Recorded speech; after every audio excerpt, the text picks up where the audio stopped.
Town of Hempstead, February 15th, 2 o'clock meeting. Mr. Chairman, do you have any opening remarks? Not really. Except the people who weren't here before, who weren't here in the morning session, just to advise those of you who have not come before us in the past. The protocol is the applicant will make their case. If there are any people in opposition, then they will be given an opportunity to present their opposition, and we will close the case by having the applicant sum up. After that, we will not accept any additional information on any of the cases. The case is live streamed. For those of you who want to see it or view it on any number of occasions, you're welcome to do so. We're not candidates for the Emmy Awards, and we don't have sponsors, but you can see it whenever you want. Right? And that's that. First case. Okay. Mr. Chairman, we do have an application for adjournment. Case 13423 near East Rockaway, James Velarde, also known as 18 North Boulevard. Good afternoon. Mr. Brown, from McLaughlin Stern, 1122 Franklin Avenue, Garden City. This case had, unfortunately, a defective mailing, so not handled by my office, for the record. So we Very happy about this cleaner. we need a new date to complete an appropriate mailing. Patrick? March 15th, 2 o'clock. Yeah, that gives us enough time to. Yes, yeah, you can start the notice. What's the period? February 16th through February 23rd. That's fine. We can do March 15th. That'd be fine. Thank you. Welcome. I have one more adjournment. Another one?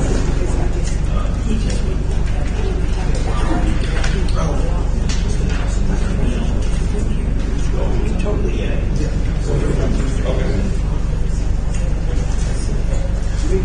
Mr. Chairman, we have one more request for adjournment. Case 13523 Oceanside Dick Rod Machine LLC, also known as 3235 Long Beach Road. Good afternoon again, Christian Brown, McLaughlin Stern, 1122 Franklin Avenue, Garden City. This case requires an expert, and Mr. Nelson's not available today. So I had spoken to the staff about possibly putting this over to 3-1 because the applicant is under some pressure, but if it's not available, we can go to the next available date. Is there anyone here on the case? So if it was, you don't have new mailing, right? Anyone else on the case 135 and 23? Yes. So we could do it sooner.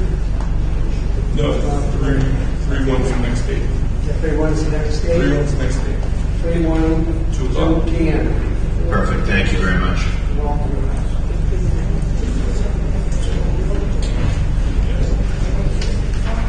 Anything else? That's all it is. Thank you. Those are all the applications that I have.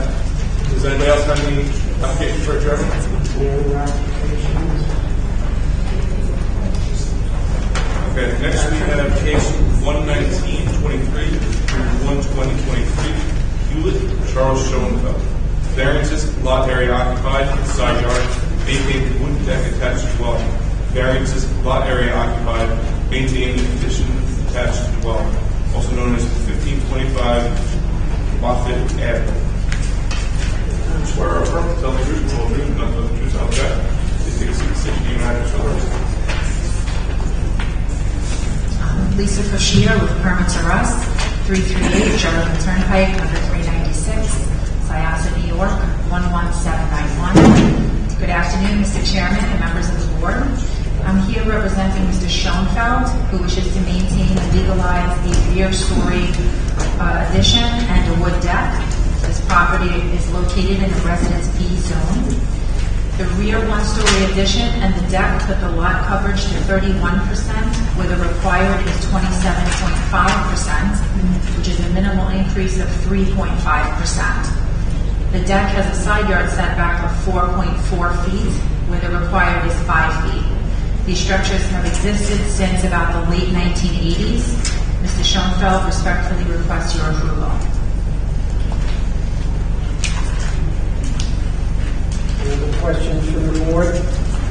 May we close the matter and place on the decision counter? Mr. Chia, you've been notified by mail. Second.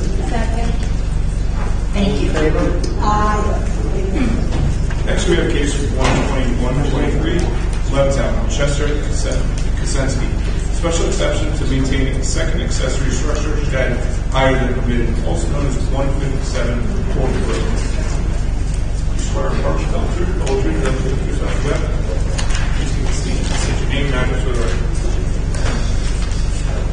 Hi, my name is Jesse Kaczynski. I live at 157 Old Road in Levittown, New York, 11756. I'm seeking permission to have the extra shed on my property. I think it's a little higher than what it's supposed to be. What is the height of the shed, I sir? think it's 10 feet. It's 10 And 9 is allowable, so it's not a huge request. Yeah, it's not, no. How long has the shed been there? At least 11, 12 years. No complaints from your neighbors? No.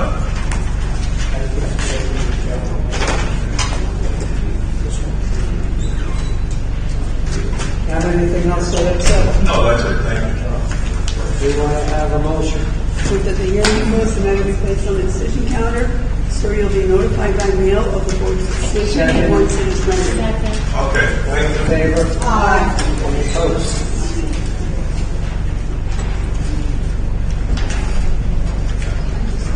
You're fine.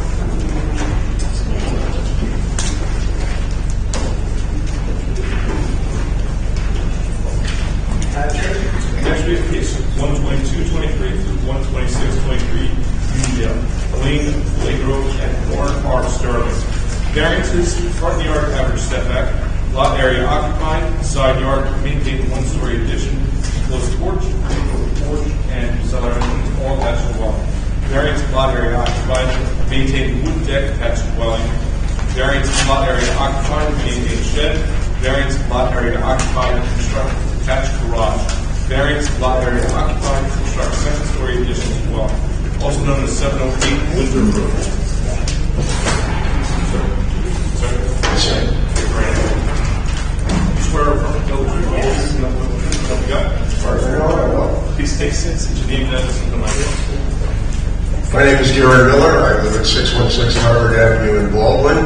I'm clearly not only in Blake Grove. I am here representing her. We're the contractors who have stumbled upon a whole bunch of pre-existing, unclosed permit issues that we've done our best to help Elaine resolve.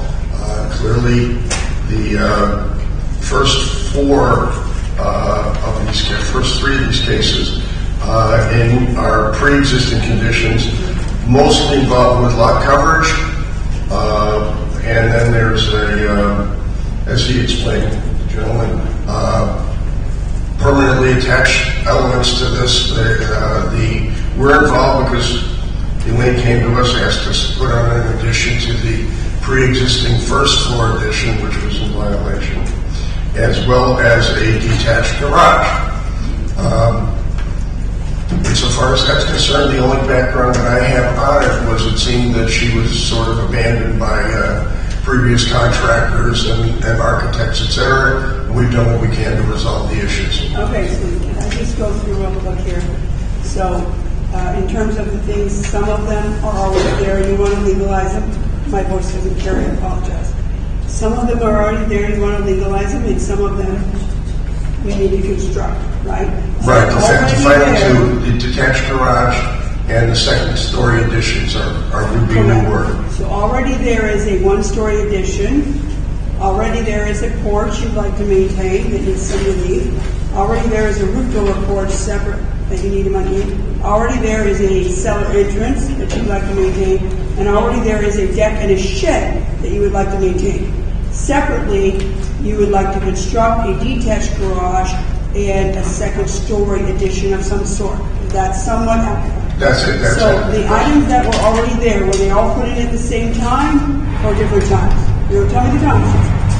As far as I know, we got involved with this several months ago and have been working toward these issues as they came up. I don't know what the history was in terms of when these improvements were made prior to now. Have you been to the premises?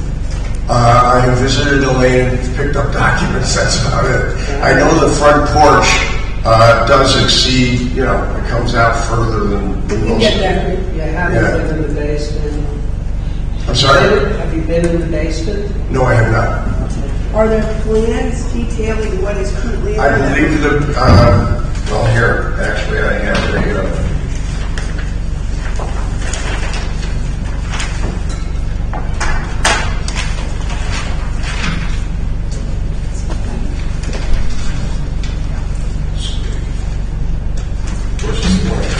I have plans, you don't want to bring them up. But have you been there physically? I'm sorry? You haven't been in the basement physically. I have not been in the basement, no. So looking at the plans, page 4 or 5, that's the only way it seems to be designated. There's some slabs, some raised slab. There's a closet and what appears to be sort of a washroom. There's a sink. I'm assuming it's a laundry room. There's an interior staircase that goes down to the basement. But there's also an exterior entrance to the basement. There is a bathroom that appears to be a 3/4 with a shower, basin, and a WC toilet.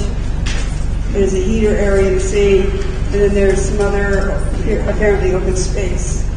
So you may or may not know, in this board, we're always concerned about seller entrances because we don't want people, not your client, but the client sells it and the next person uses it as an apartment. There are many issues related to that, including safety in the event of, a catastrophe. I understand. So, My understanding is that she lives there as a single woman, and her son lives there with her, who has a different last name.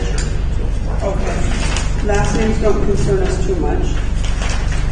So, and then on the first floor, what I'm looking at, enclosed porch, mudroom, a couple bedrooms, dining room, kitchen, the usual stuff.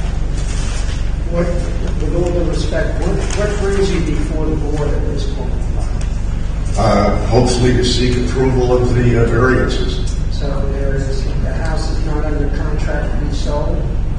As far as I know, it is not. Has the owner received any violations with respect to any of the open permits? I do not believe so. The process of submitting the paperwork did not bring up any violations. They were apparently just, permits were applied for, but they never closed them out, is what I understand to have happened. Well, I'm guessing that what commonly happens here is that when you're applying for some new construction, that is a second-story addition inside the footprint, I presume, Yes, and a detached garage. that is correct. So when one applies for stuff, it's a very common occurrence that when the inspector goes out, they go, oh, wait, you don't have a permit for that, that, and that. They don't know it. But over time, these things were added. So I'm assuming that's how your client came to know that there were a number of maintained items or existing items that needed to be legalized. So let me just check this. The only open permit you have, okay, there's a number of sheets. It's a third page. Hold on, please. You have an open permit for a picket fence. There's an open permit from the year, from the year 21, the finished basement, outside cellar entrance, enclosed porch, one-story addition on the front, roof over porch, interior alterations. Those are all open. Another 2021 open permit for maintain the raised deck. Several additional open permits for maintaining the woodshed, constructing a detached wood frame garage, which I assume is the one you're before us now, right? That's correct. 21 permit for a second story addition. So the two things that are before us now as constructs are the detached garage and the second story. Are these the same ones that are the subject of these construct detached wood frame garage of 21, second story addition of 21? I believe they are, yes. So if this request for variance will be granted, all these permits would be closed out? That is my assumption, yes. That's what I understand to be the case. Well, let's go through them real quick. So on the open permits, maintain shed, you have that here before us. Construct detached wood frame garage, you have that here before us. Second story addition, we have presumably the same one before us. Detached garage, second story addition, shed, and garage. The garage is on there twice, so either way. Finished basement is not before us. Cellar entrance, not before us. Raised wood deck, before us. Oh, I take it back. Cellar entrance, you have the entrance before us, but not the finished cellar before us.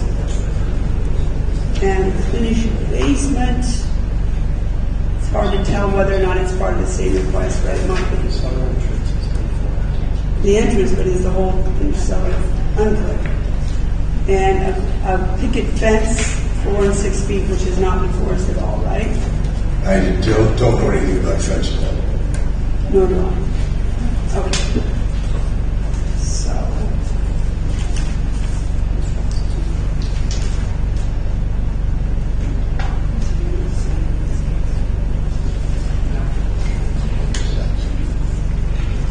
Why don't we go through the quick numbers? What's the side yard required?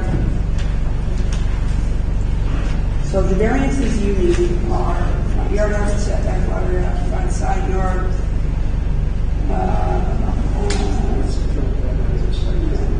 So let's start with Chairman says the yard yard setback. What's required and what do you propose? What's required and not to I'm sorry, I have to be hard. What is the, I'm sorry, well, I'm not sorry. But what is the average front yard setback? What is the average? Front yard setback, and what do you propose? I mean, this is going to be an approximation. I didn't measure it, but from the, you have plans there. I don't know. Maybe you could. So who prepared the plans? Obviously, I We had an architect go over the original plans, and from what I understand, they represent the situation as we see it now. So you just got into this as you're the builder or the proposed builder or I work for the general contractor, yes. Okay. I didn't get out of the room quick enough, so I'm here. But at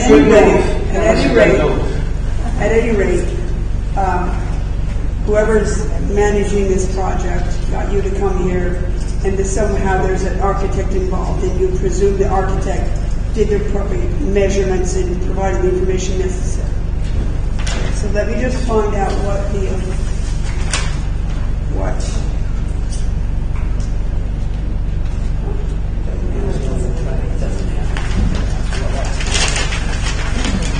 Let's just see if the materials can see information. So when you're on an interior lot, the front yard boundary setback that you're required to maintain is relevant to... It's 12 feet? No. It depends on what the others are in the 200-foot radius. One second.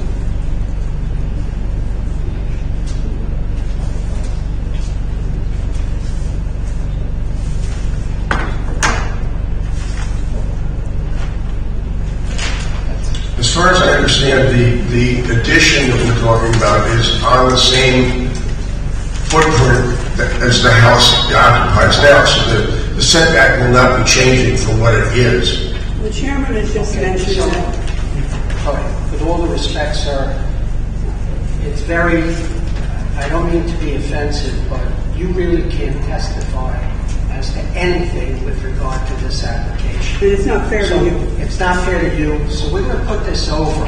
Okay. Somebody with knowledge who can testify as to the facts should be able to come in here and give testimony. So it Is that okay? would be best for the architect then, I It guess. might be best for somebody who knows what they're, Yeah. with all due respect, it might be best for somebody who knows what they're talking about to come in here. No, that's fine. I understand. I just like to believe that it They would not threw be you, that. with all due respect, they threw you in the hot seat, and you're not capable of testifying to what we need to know. Perfectly acceptable. Okay, so we're going to put this off. Patrick?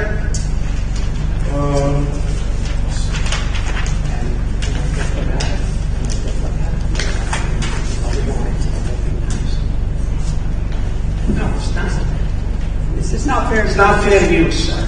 No, Really not fair use. I understand. I completely Take understand. testimony to things you don't want to do on. Next, when's the next available? You can get, March 1st, the afternoon. Sure. There's no one else signed in on this case, right? 3/1, 2 p.m. So no. Make sure that the next time somebody comes in here, they know what they're talking about. And- No offense intended. No, I understand completely. And make sure they visited the premises on all levels so they can They testify can to what's testify on each what's- level. What's on each level. And since there's no one else signed in, there's no additional notice mailings required. We'll just come back and you send someone and tell them that we said, the chairman said, not fair to you. Bring in someone who measured it, saw it, etc. Very good. Thank you very much. Well, Sorry to occupy your You time. did nothing wrong. No?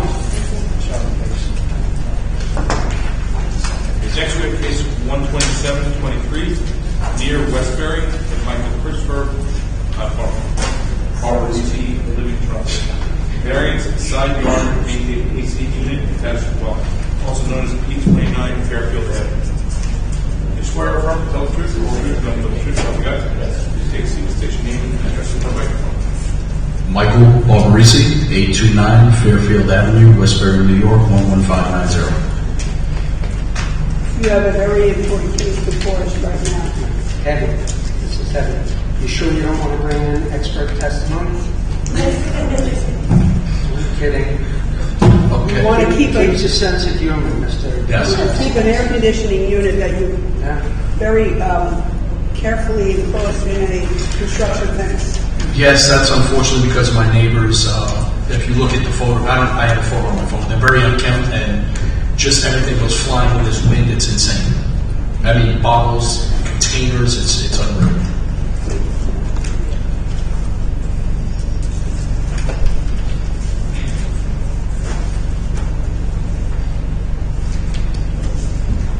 So that's what the fence is for, to protect the AC unit.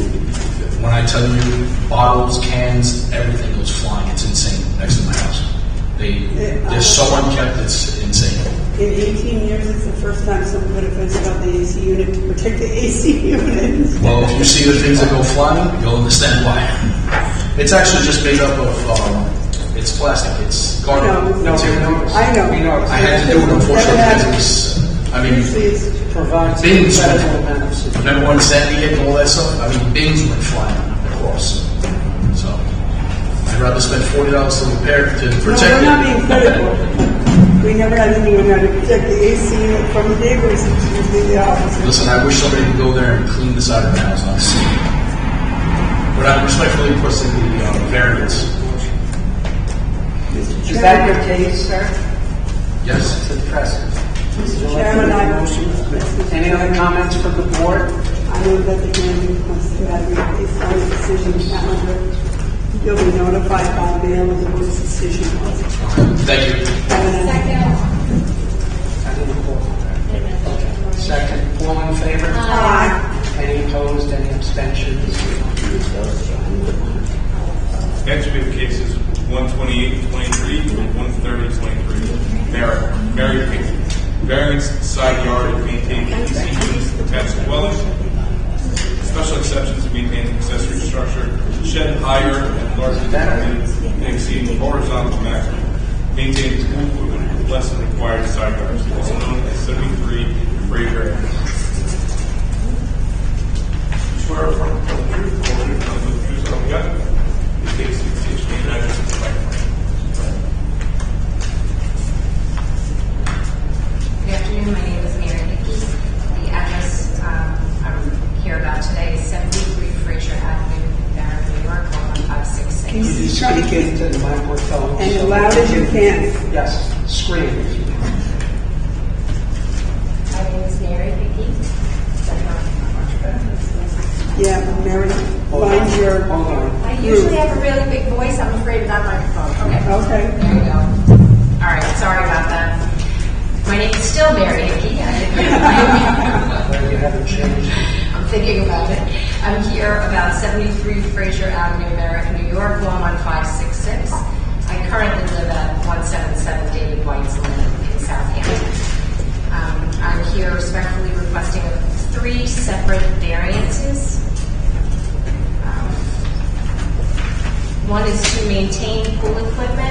previously installed and currently there. When was it installed? 2009, when everything was originally installed. 2009, the pool, the cabana, the pool equipment. I'm sorry, I call it a cabana, it's a shed. But the pool and the pool equipment in 2009.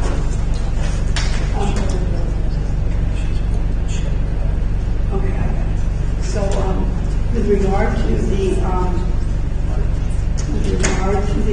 shed, let's do the pool equipment. The only issue you have with the pool equipment is it's inside or less than the required side yard. What is required, what do you propose? What's required is 4 feet. What is proposed is 1.7, almost 2 feet. What's required is what? 4 feet. Okay. And with regard to the shed, What's the shed exceeds the height. Required is 9 feet. It exists at 13. okay? Is the shed are you calling it something other than a shed? Is it the cabana? It is a shed. We use it for pool equipment storage, and there's a little changing room in it. There's no plumbing in the shed. Okay. But earlier you alluded to the fact that there was a cabana on the property. It's the same structure. Same structure. My mistake. I referred to it as a cabana. And the shed needs additional relief for horizontal maximum. You're allowed 12 on the inside. What do you have? 19. And what's the other dimension? So horizontal maximum is 12 feet. What's provided is 19, I think is what that says. On two sides, and the other side doesn't need relief. Correct. And you need larger than allowable. It's 144. What do you have?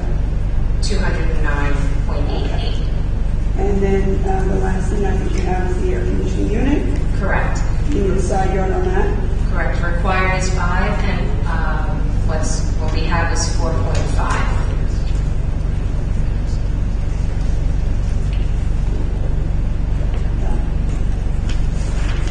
So the pool and the pool equipment and the shed were constructed in 2009 and inspected, and there was apparently a miscommunication between my architect and filing and completing everything. So everything else was approved, but somehow it fell through the cracks. Fell through the cracks. No complaints from my neighbors. They've all been notified. I do have 2 letters from 2 of my neighbors saying that they do not object to the maintenance of the existing structure or You want to the offer those in AC. evidence? I will, yes, I have that for you. Why are you doing that? And they speak to the shed, the side yard, the air conditioning unit, all of the variances to it. And what led you to find out that you needed these variances? When we were selling our house, it became apparent that these processes were not closed out, and So has the house been Have you sold? sold the house? yes, Is there money in this one? yes, there is. All right. Yeah. Okay. Thank you.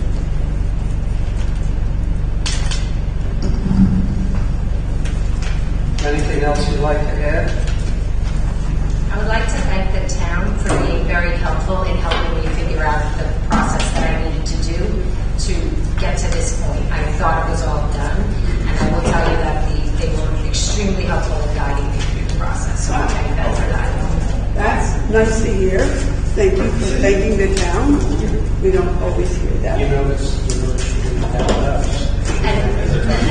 There you go. So we look like a good girl. Yes, and thank you to you for hearing this. That's our job. I will deny it. No, only kidding. All right. Any questions from the board? Chairman, I will move that the hearing be closed and act placed on the decision calendar to be notified by mail or decision once it's ready. Have a nice day and safe back to the end. Thank you very much. Thank you. All in favor? Any opposed? Any abstentions? Next we have cases 131, 23, 133, 23. Merit, Patrick Jaskowski and Darius Jaskowski. Mother-daughter residence, second condition. Special exception to structure, barbecue, lot area occupied variance, special exception to maintain third accessory structure, oil tank enclosure, lot area occupied variance, also known as 209 Hempstead. Swear to tell the truth, the whole truth, and nothing but the truth, so help you God? Yes, I do. Please state your name and address for the record.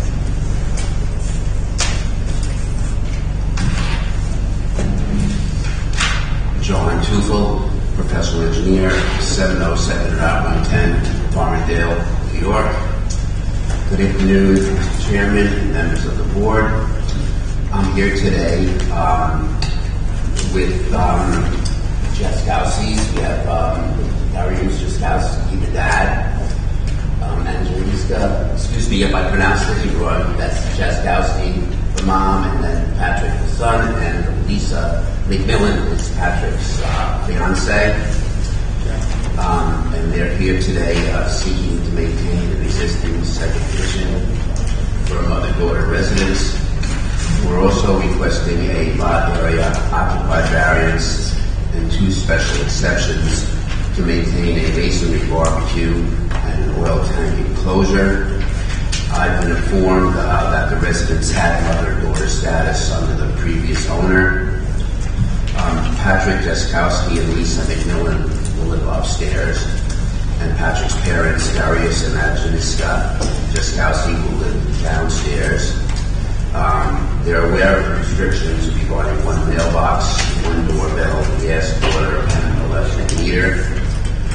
Regarding maintaining the existing barbecue and oil tank enclosure, we're requesting a lot coverage of 28.8%, where 27.5% is permitted in this residence B zone.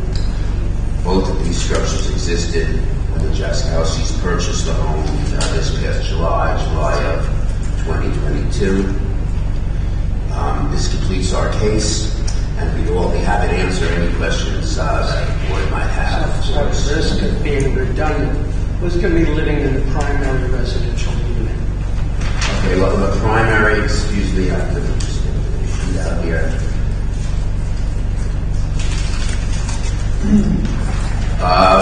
Downstairs, I guess, would be the primary unit, and that would be Darius Jaskowski and Angeliska Jaskowski. And that's going to be the primary unit? Well, the first floor, Yes. I believe, that's the primary unit. And the second story would be Patrick Jaskowski and Lisa McMillan upstairs. And no children? No children. Go on. And that basically completes our case. We're all facing the lot coverage, of course, of the 28.8. I believe you testified with respect to the applicants being aware of the conditions that we normally impose on mother-daughter. 1 doorbell, looks like a 1-family home, and you know that this is not transferable to anyone who may buy to purchase the home from you. They would have to come in and buy on their own. How many cars do you have? We have 3 cars. And how much room do you have to park the cars off-street? 3 cars. And is there any parking on-street?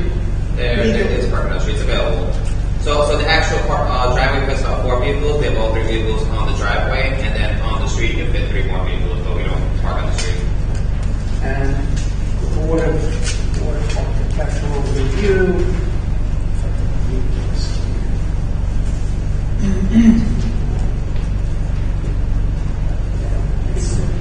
They didn't impose any additional conditions, so that It is. except that it is.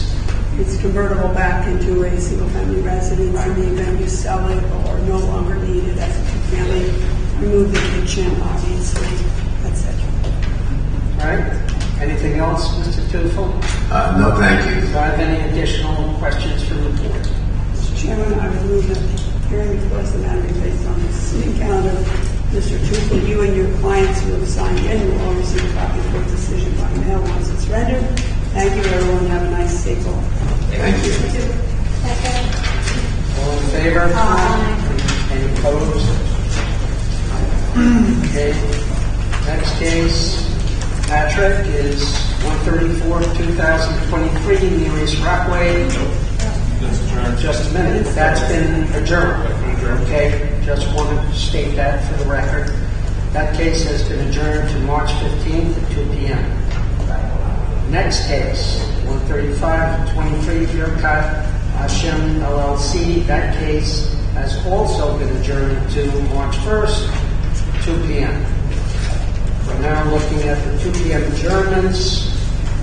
And the first case is 63 of 2023, Montauk, Mary Ellen Storm, variance letter occupied, construct second-story addition with roof over open porch and second-story addition over open patio, both detached, both attached. The dwelling in this case was adjourned from January 11, 2023. Partial testimony taken, 904 Brent Drive in Montauk. Yeah, we have sworn in. Just your name, Madam.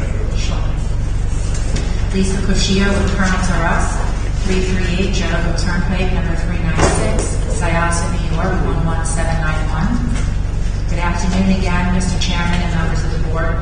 I'm here representing Ms. Storm, who is proposing to build a second-floor addition. This property is located in a Residence B zone. When I was here last month, the board had asked for the site plan to be revised, showing the cellar entrance, and also for plans to be revised to show the basement. The application for the partially finished basement, which is number 22-2421, has been approved, but it has not been paid for yet. Our neighbor, Mr. Forte, has no objection, and we respectfully request your approval tonight. Ms. Kuchi, are you the only one here on the case? Yes. I have my husband here today with me, but I'm here representing Cookie. Did he need to speak on the case? Not that I know of, unless you have a question. Just that- moral support? Yes. Because you're quite confident in your own right. So we have several open permits. Are they going to be closed out?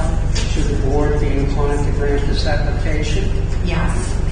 If I may say something, when you asked for the revised plot plan, site plan, the architect gave us a copy to submit. It's incorrect. So I have a new copy that I would like to submit to the board, if I may, that has the, I'll submit it to you so you can Take see that it. evidence. Basically, if you take a look at what you have, your plot plan and site plan show the current steps for the basement entrance in the front of the home, and it's not. It's located in the rear of the home. So when he added that on for you, he added it on in the wrong section. I apologize. No worries. Let me just find out the plans. No problem. Take your time.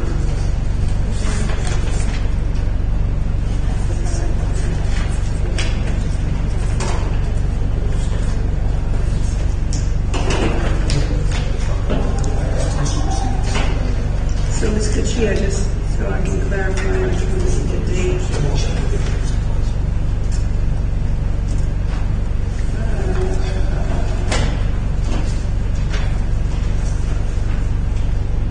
Well, there's a dot over the drawn by date.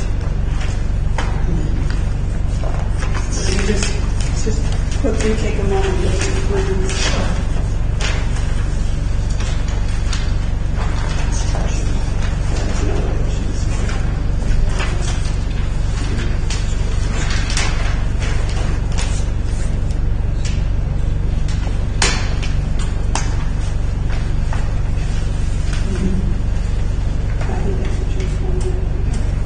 So, you, just as a starting point, we have a basement and 2 levels, right?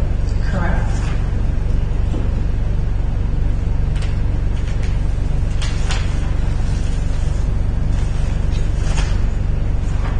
I have a basement plan now. Okay, good. So in the basement plan, the one I'm looking at, which is dated 1/15/23.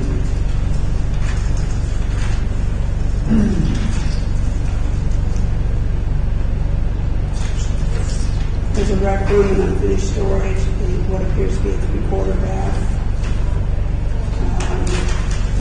Closet in what's called the rec room, some finished storage, and a cellar entrance. Is that accurate? Correct. And of those items before us today,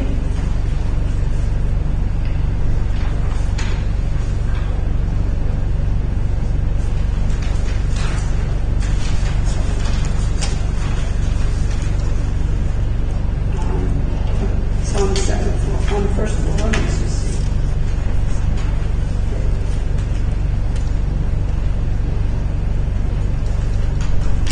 It's a strange this second.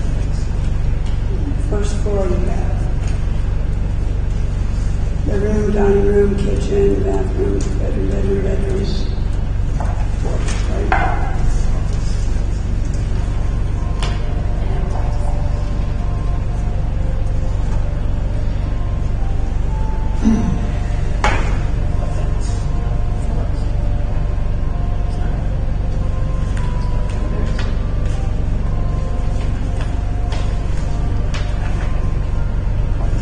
Is that accurate?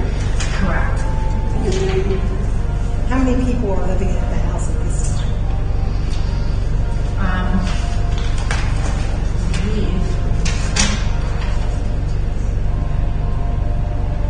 I believe it was Mrs. Storm. I'm not sure if her husband is living with her, but I know Mrs. Storm's daughter and son-in-law are living with her. And that extension that's upstairs that they're proposing to do, the extension with the overhang, so to speak, that was going to be used as extra living space and also for partially office space as well, because both Mrs. Storm and her daughter both work from home. And she's also expecting a baby, the daughter.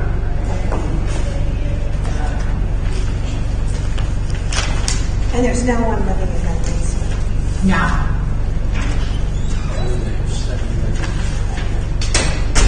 How many bedrooms do you have in the house?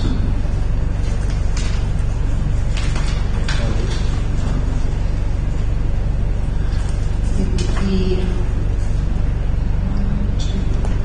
3 bedrooms on the first floor on the proposed plan that I have. And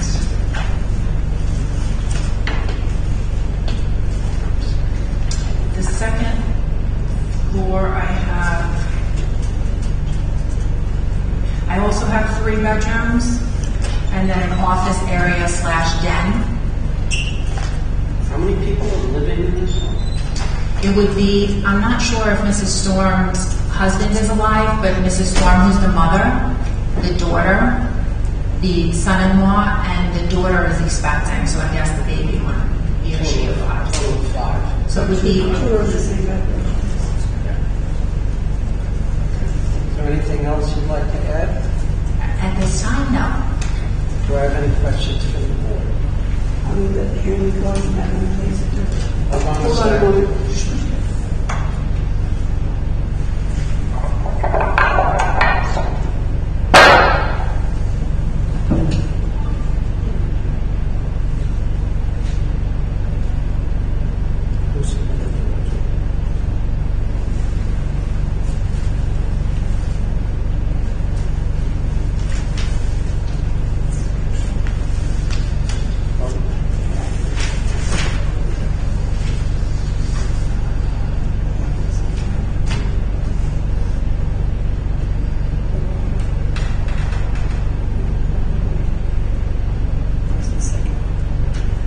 What was the date of the amended site? If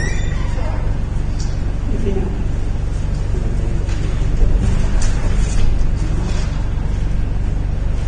This one was 11/22/22 that I have in front of me. That's the one that is not correct. Okay, and so, help me find the one that is correct. Okay, so the one that was just submitted to you as evidence would be the one that is correct. That was revised, I believe, as of today. Well, they have to be on file for 30 days, but let me just check. 1/15/23, you're right. Fortress DVC Inc. Would that be, there's a seal, I don't know if it says actually the architect's Correct. name. So the site plan you propose has not been on file for 30 years? The site plan that I'm just submitting to you, you are correct, because we recognize that the site plan that was submitted was incorrect with where the cellar entrance steps were. Okay, so the problem we have is probably, I would say, twofold, with me my wrong. Number one, the one we're working off of was submitted by and sealed by Joseph LaRocca on the date you described, November 22. Now we have a new one amending that was submitted on the 15th by Fortress DBC Inc. and sealed in that regard. So number one is we amended one. Now that may be acceptable, may not. Certainly you have to have it on file for 30 days before we can. So I feel like Could you approach, please?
Light Cafe. Waive off-street parking, maintain expansion to existing restaurant, also known as 322 Bedford Avenue. Mr. Brown, I'm just wondering why they just don't make this one. Yeah, hi, good afternoon again, Christian Brown, McLaughlin Stern, 1122 Franklin Avenue, Garden City, appearing for the applicant. This is a request to maintain the expansion of a restaurant at 322 Bedford Avenue in Belmore, known as the International Delight Cafe. The request applies to a 1,430 square foot section of the restaurant. It's highlighted on your site plan, into which this cafe expanded about 20 years ago. The owner, who was the original applicant when the board granted a waiver of parking back in 1998, took the opportunity to expand into this section when the former tenant, which was a hair salon, went out of business. Apparently, she did file for permits. It was done with a permit, and The expansion. However, the inspector, who was apparently assigned to deal with this file, unfortunately passed away towards the end of the construction, and a series of other mishaps seem to have occurred thereafter. The file was lost. A subsequent architect also was hired and then died, and the owner unfortunately also became ill with cancer at a certain point, so it never got completed. But now we're here asking to legalize this section for parking purposes only, because it was not included in the original grant back in 1998. So can you tell us the parking requirements? Yes, I can. Before, give the number. So including this is a 1,430 square foot section. The restaurant, including that, now has 102 seats, plus one spot required from an employee. So the breakdown given by the building department There's is one spot for an employee? that's what's assigned. Yeah, it's One per. one per, correct. Well, the calculation comes out to 35 spots, where 28 was previously approved on the original application. 28 was previously approved, 35 is now required, 7 spot difference. And I would point out that if this were still retail, it would be the same number of spots. If So you the do, prior place that occupied the space required how many? would have required 7 as well. So net it's It's the same exact thing. The business has recently been sold. There's a new operator in there. There is money in escrow. My understanding is this is a long-standing business in Belmore. I believe it's a favorite of the former chairman, and there's never been any complaints about the expansion. My recollection is there is a town lot within 200 feet. There's a town lot adjacent, and there's also parking in the back. There's a parking lot in the back. Now, for some reason, which I have not been able to discern, this site has never been given credit for that parking lot. I think there has been confusion over the years about who owns it and the easement rights over it. So it was always given 0 credit for parking. But as you can see on the site plan, there's a parking lot in the back and people park there. So it provides a fair amount of its own parking. So, but in the end, it's a 7 spot difference from what was originally approved, and that would be the same requirement for any retail use. And there was a beauty salon there prior. Mr. Brown, you mentioned it was sold. Yes. I presume that the new operator intends to operate it in the same fashion that would still give the Exactly the same way. Exactly the same way. So my client, the prior owner, agreed to complete the legalization. It's 102 seats, and that's what would be maintained. Because it was going to be one night, but we have another issue. No, there's no plans to turn it into a night. Any other questions from the board? Move that the hearing be closed to matter based on the decision calendar.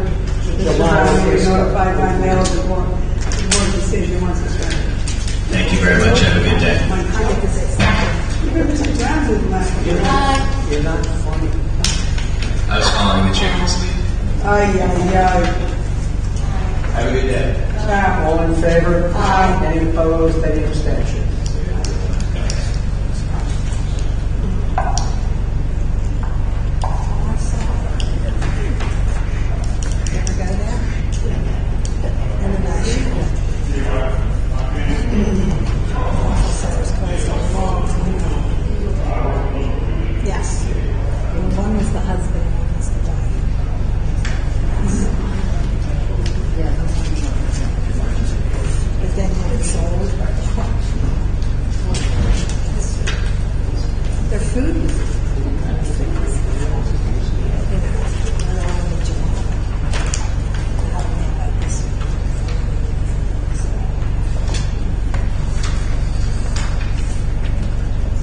They must not send us these.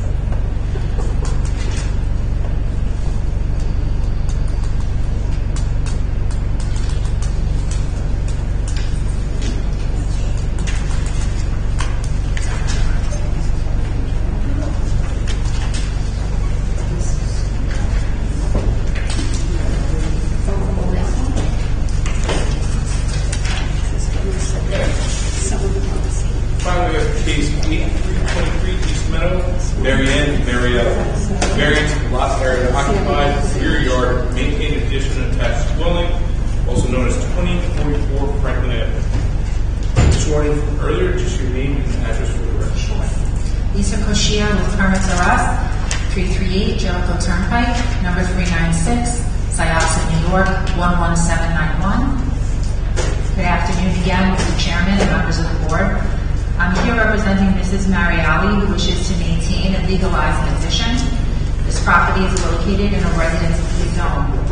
The addition has a rear yard setback of 24.1 feet, where the required is 25 feet, and lot coverage is 27.8%, where the required is 27.5%. When I was here last month for this case, the board requested some additional information, which has since been submitted. There was paperwork showing voided permits, full plans were submitted showing the basement, and also a markup of the site plans showing which areas we were here before the board for. Mrs. Mariali has since sold the home and has money in escrow. Her husband, unfortunately, had passed away. Mrs. Mariali respectfully requests your approval today. So all you're asking for is a very de minimis, less than a foot rear yard variance and 0.3% of a water area. Correct. No other variance requested, and the items have been in place for some time. Yes, correct. And one open, four open, stable open, closed out. Yes. Is this guaranteed granted? Correct.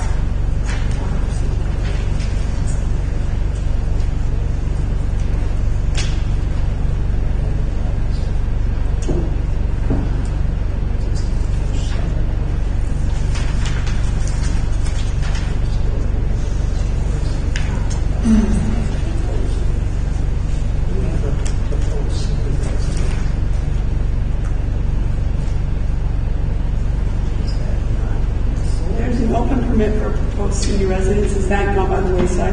That was the one that she wanted to take away. Yeah. Right, because if she's selling it, No longer exists. No, right. was that actually formally withdrawn or will be? Formally withdrawn. Has been. Has been, correct.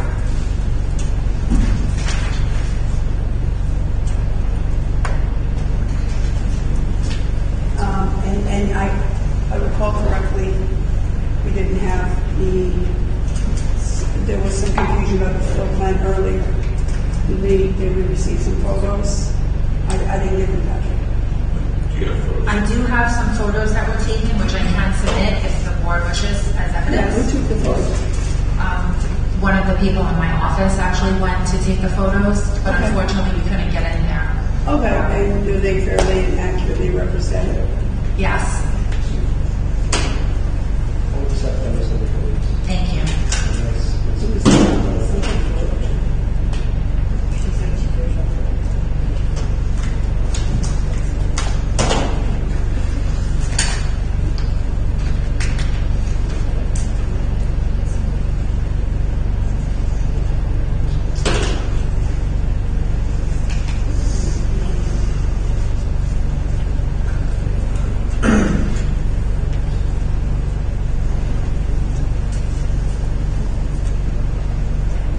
Very well maintained.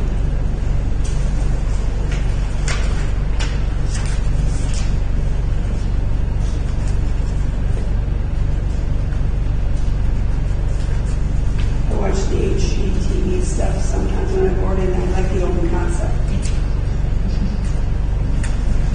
That's your name and condition. I think it is. Tremendous. Your name is somebody.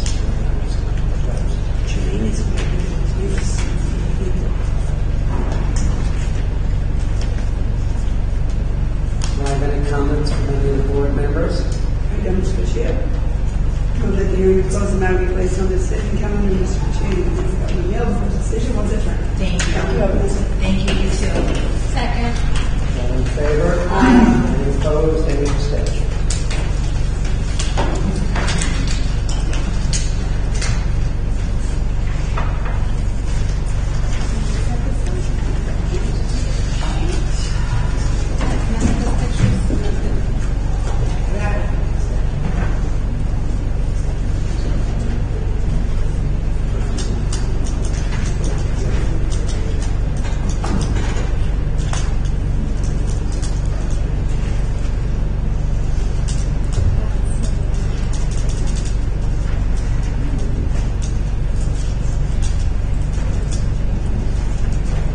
Thank you. Have a good day. Thanks, Jim. Thank you, Mr. Chair. Good job, as always. Thank you.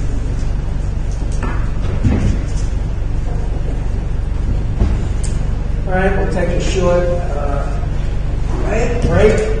Thank you, Mr. After which point, we'll come back and finish our decisions.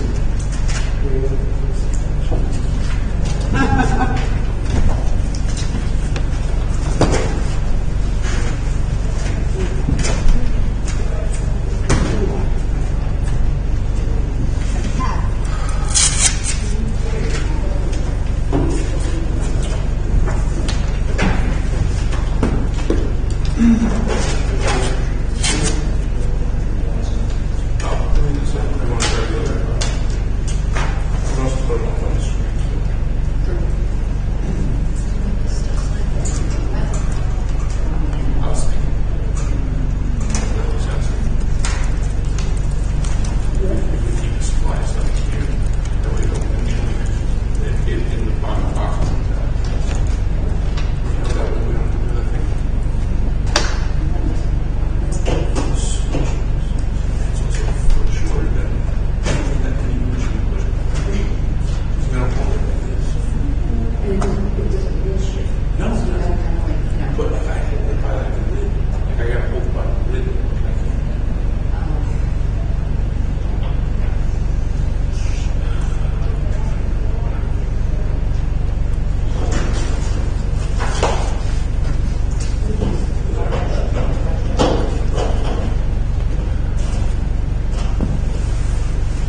of the sons, I represent them for them. Have they ever doing any legal work for them in the past? Probably not. And we're coming up on the 2 year, right? Excuse me, fearless Coming leader. up on 2 years. I We, found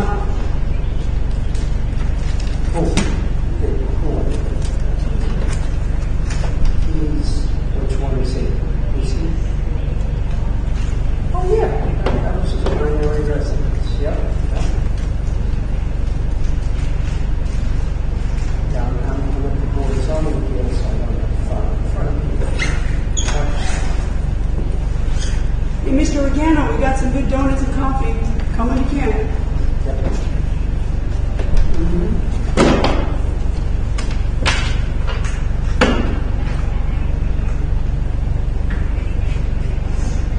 No, expected. Nope.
case, 119 and 120 of 2023, Charles Schoenfeld, variances, lot area occupied, side yard maintained, wood deck attached to dwelling. Variances, lot area occupied, maintained, addition attached to dwelling. Property address is 1525 Moffett Avenue in Hewlett. Do I have any discussion? If not, do I have a motion? I move case 119 to 120 of 23 in Hewlett, Charles Schoenfeld at 1525 Moffett Avenue, be approved as requested. Second. All in favor? Aye. Any opposed? Next case, 121 to 23 Levittown. Chester Kaczynski, special exception to maintain a second accessory structure shed higher than permitted. Property address is 157 Orchid Road in Levittown. Do I have any discussion? No discussion, Mr. Chairman, except that it was a de minimis request, 10.8 over, which is de minimis over 9 allowable, so I would move that, as it relates to 121 of 2023, as you clearly describe it, that we approve it as requested with the usual shed conditions. Please. All in favor? Aye. Any opposed? Okay. Cases 122 to 126 of 23 Uniondale. Elaine Lagrove and Horan R. Sterling, variances front yard and setback, lot area occupied, side yard maintained, one-story addition, enclosed porch, roofed over porch, and cellar entrance, all attached to dwelling. Variance, lot area occupied, maintained, wood deck attached to dwelling. Variance, lot area occupied, maintained shed. Variance, lot area occupied, construct detached garage. Variance, lot area occupied, construct second-story addition to dwelling. Property address is 708 Windsor Road. I believe that case has been adjourned to March 1st, 2 p.m. Sounds about right. Okay, case 127 of 23 near Westbury, the Michael Christopher Barbarisi Living Trust, variance, side yard, maintain AC unit attached to dwelling. Address 829 Fairfield Avenue in Westbury, near Westbury. Do I have any discussion? I move case, excuse me. I do have a motion, Chairman. I move case 127 of 2023. Location is 829 Fairfield Avenue, which is near Westbury. Their motion shall be granted. Second. All in favor? Aye. Any opposed? Any abstentions? Cases 128 to 130 in Merritt. Mary Hitton, variance, side yard, maintain AC unit attached to dwelling. Special exception to maintain accessory structure in shed higher and larger than permitted and exceeding horizontal maximum. Maintain full equipment with less than required side yard. Property address is 73 Fraser Avenue in Merritt. Do I have any discussion? If not, do I have a motion? I move case 128 to 130 of 23 in Merrick, Mary Hickey at 73 Fraser Avenue, be approved as requested, and the house is sold right now. Second? Second. All in favor? Aye. Any opposed? Any abstentions? Okay. Cases 131 to 133 of 2023. Patrick Jaskowski and Darius Jaskowski, mother-daughter residence, second kitchen. Special exception to maintain a second accessory structure, a barbecue with lot area occupied variance. Special exception to maintain third accessory structure, oil tank exclosure with lot area occupied variance. Do I have any discussion? If not, do I have a motion? Chairman, I will move that cases 131 to 133 of 2023 as described and affecting the property located at 209 Camp Avenue and Mary's be approved as requested. Usual mother-daughter conditions. Yes, usually. Okay. Do I have a second? Second. All in favor? Aye. Any opposed? All right. Case 134 of 2023, Maurice Rockley, James Flores is the applicant. Variances, lot area occupied, front yard setback back on North Boulevard, Marine Avenue. Rear yard constructed dwelling with garage has been adjourned to March 15th. at 2 p.m. Okay? Case 125-23, Oceanside. Beer Cat Hashem LLC. Use variance to construct a 3-story multifamily residence in B District with lot area occupied, side yard and rear yard variances. Use variance to construct 3-story multifamily residence in business district with height, lot area occupied, front yard average setback variance, and exceeding population density. Special exception, park in a Res B district, variance in off-street parking with insufficient maneuvering aisle. That case has been adjourned to March 1st, 2023 at 2 p.m. Next case, 63 of 2023, Wine Talk. Mary Ellen Storm, variance, lot area occupied, construct 2nd-story addition with roof over, open porch, and 2nd-story addition over open patio, both attached to dwelling. Hello. Okay. That case.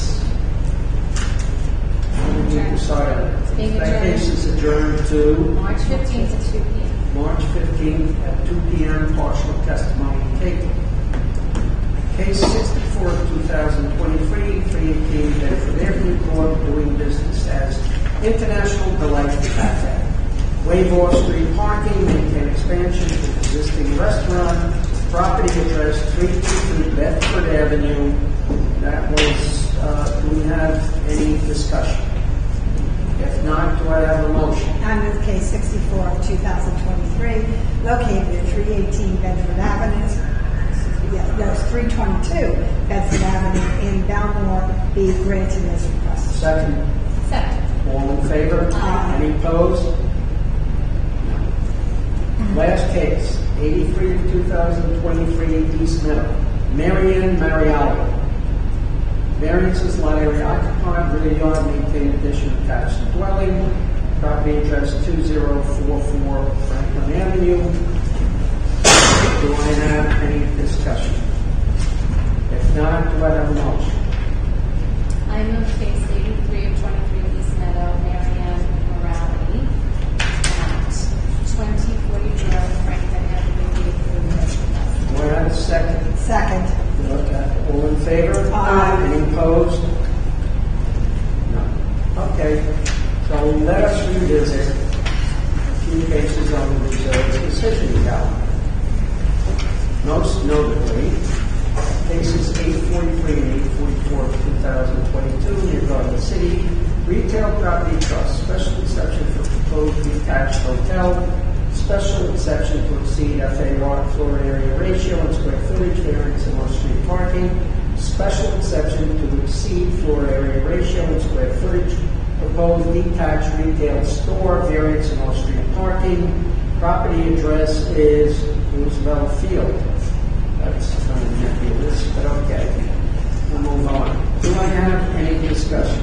I was curious on this case. I think it might be appropriate in that area, but I was curious as to whether or not others had any input about the retail. I don't have an issue with it. But this the idea of whatever the other retail is, are we all good with the proposed retail that is associated with the retail situation? Well, I thought originally they said that they thought it might be a supermarket, but now that's out. I thought they said a medical office. Which would be less intensive than retail, I guess.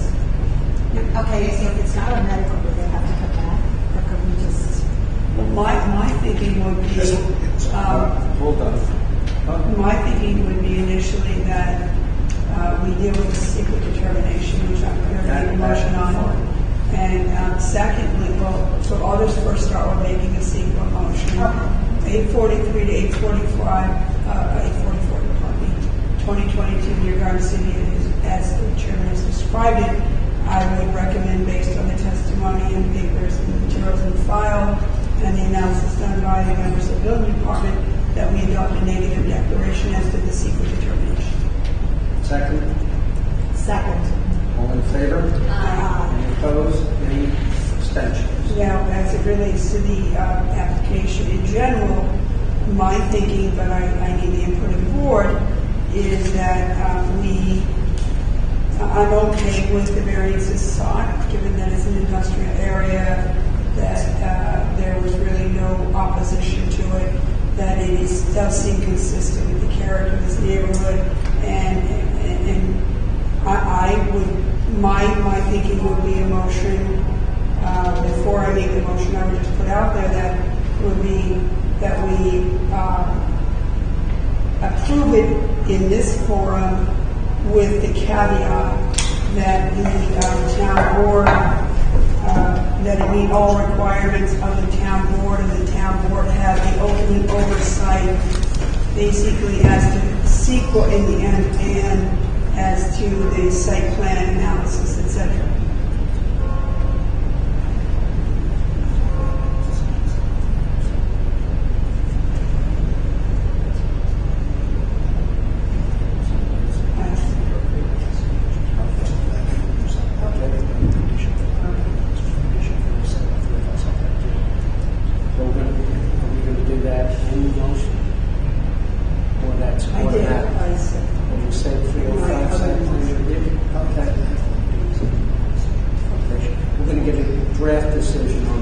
Yes, but my motion again would be that we approve this proposal provided it goes through the town board 305 site review, and that the town board and or whatever other agency governs this take the lead review on the sequel, even though we've adopted a negative determination. Do I have a second on that motion? Second.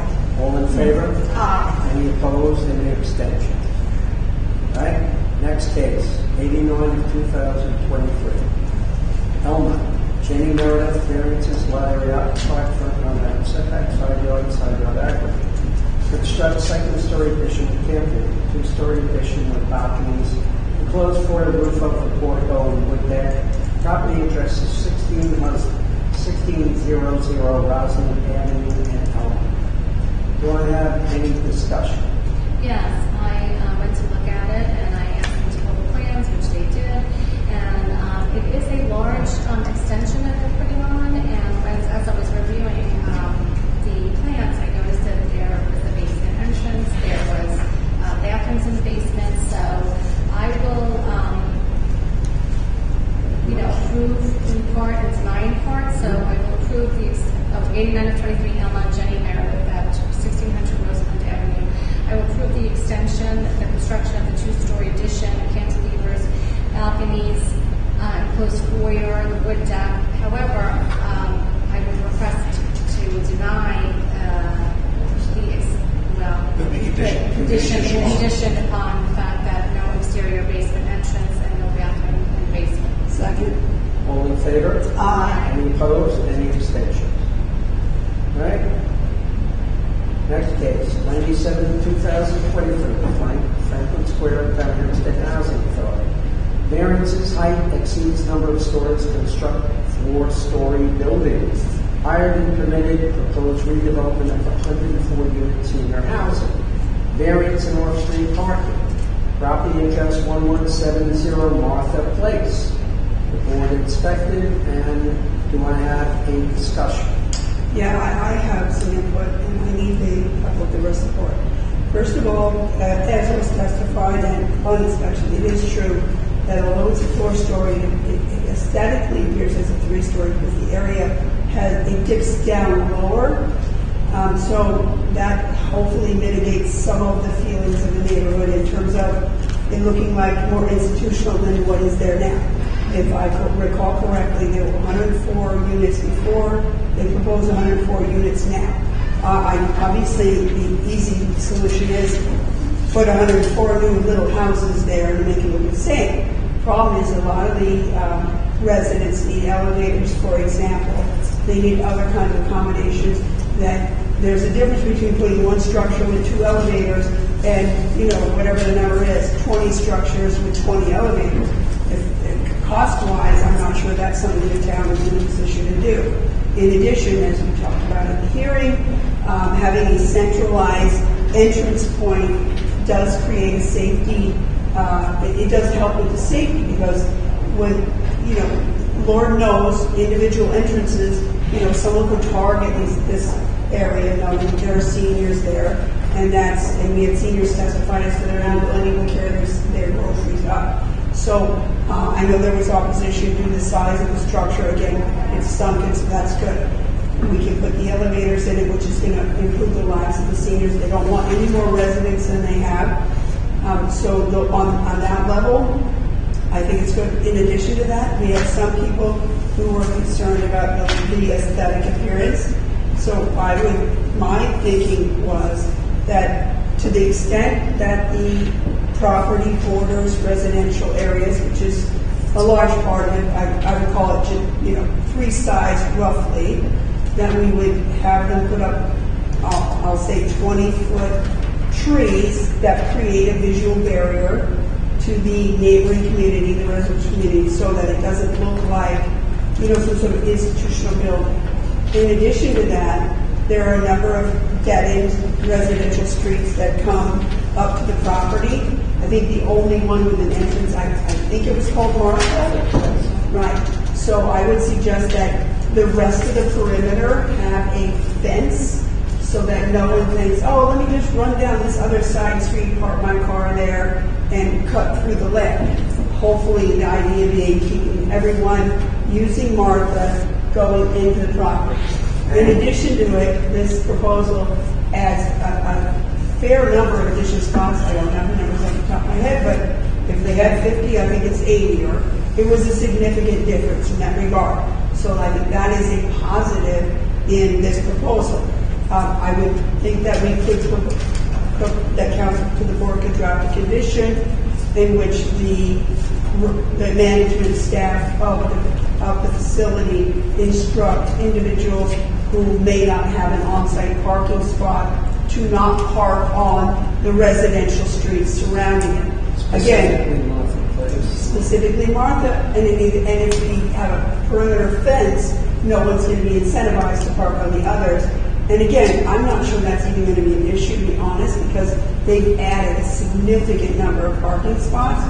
But again, as we have done in many cases in the past, letting people know do not park on Martha, put a perimeter fence, put the visual barrier. Other than that, in fairness, this is an important project for the town of Hempstead to put these senior residents of the town of Hempstead into a new structure in the same community they've been in forever, which is ADA compliant, which allows them to have and some of them now get a bedroom when they didn't have one on the same land in the same area.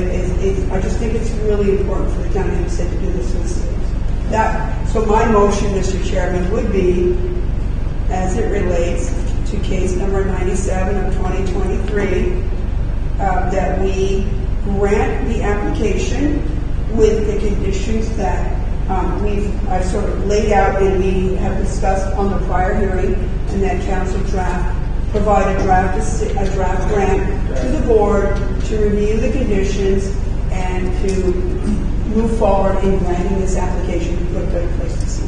We don't need a motion for that, we'll just stand on reserve. But I'll put together that draft grant, no problem. Oh, okay, I will try. She'll withdraw the proposed motion that she... No, I'll grab this first last. Thank you. Last thing I have on the administrative calendar is a resolution I provided to the board regarding a piece of litigation in which we will reverse and the case was remanded back to us. Index number 608-295-2021. The substance of the resolution is that we disagree with the determination of the court. However, for the sake of judicial economy and for the sake of preventing additional precedent, we decided to adopt the relief ordered by the court. Wait, can you just clarify that? Go ahead. What did the court order us to do? The court ordered that the case was remanded and that the board vote to grant the variances. Well, if it's remanded, don't we need another hearing? My argument in the findings of fact, as well as outside counsel's argument in our responding papers, which is actually part of this resolution, states that the only relief would be either to grant the variances herself or vacate the order and send it back to us to perform our own fact-finding analysis. Makes sense. Yes. So that's not what we're doing? Well, no, the court ordered that we grant the variances. So what we'd be doing here would be a resolution adopting the court's determination saying that while we disagree and protest, we are still going to do as we are directed by the court. Is the court ordering us to change our vote without Yes. additional? Yes. Without additional evidence? Yes. Without additional analysis? While the court Wouldn't did, that in itself be arbitrary and capricious? I have argued that many times, Mr. Motto, unfortunately the court was, this is the third time the court was unavailable to the court. Okay, so do we need to change our votes? It would be a new vote. It would be an adoption of this resolution as proposed, but it would be a change in the previous vote, correct? To the extent that we will, in theory, grant the application, however arbitrary that determination is. Well, did the judge So state. Did the judge provide us an addition, a new analysis on which to base our view? Nothing. Okay, so when would that vote happen? As of right now, I have a copy of this resolution February 15th. The board wants to adopt the resolution. However, if there's any changes, the board wishes to make, obviously I'll make those. As an officer of the court and a person bound by the ethics involved in being an attorney, I'm only speaking for myself. Without additional evidence, analysis, or etc., I'm not changing my vote unless I'm given something to do so, but the rest of the board can make his or her own decisions. So I'm not voting today to change my vote if that's what's I would like the extension for the motion to In make. the interest of judicial economy, I would adopt a resolution that we conform to the court's decision, notwithstanding the fact that I am opposed to a direction that would change our vote. without additional information. In the interest of judicial economy and only in the interest of judicial I think it's an ethical violation for me to change my vote without additional information. And I'm confused why the judge didn't just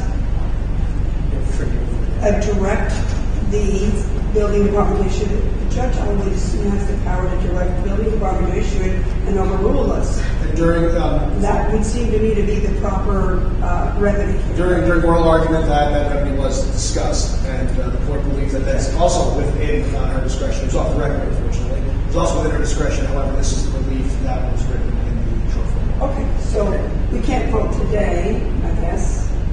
Or We can, because as long as there's not a overturning of the NCPC, just a majority of the present board members. So Okay. if three members ignore this, it does not have to be a majority of seven. I'm reluctant, very reluctant, agree to adopt the resolution. all those in favor? Aye. All those against? I'm not abstaining. I'm voting against. Joanne, I would have to agree with the chairman. in the interest of judicial In the interest of judicial economy, yes, but I would also have to agree with another member of this board that I think that what the judge should have provided other information to us. The judge has no right to overturn our individual votes, but in the interest of I judicial concur with that. I'll say yes. So carried. Thank you all. That's all I have. Then? Wait, can you have anything else? Nothing else? Motion. Motion to adjourn. Second. Aye. You know I do that. I know. I would like to extend. Listen, you got it. Listen, I know you got it.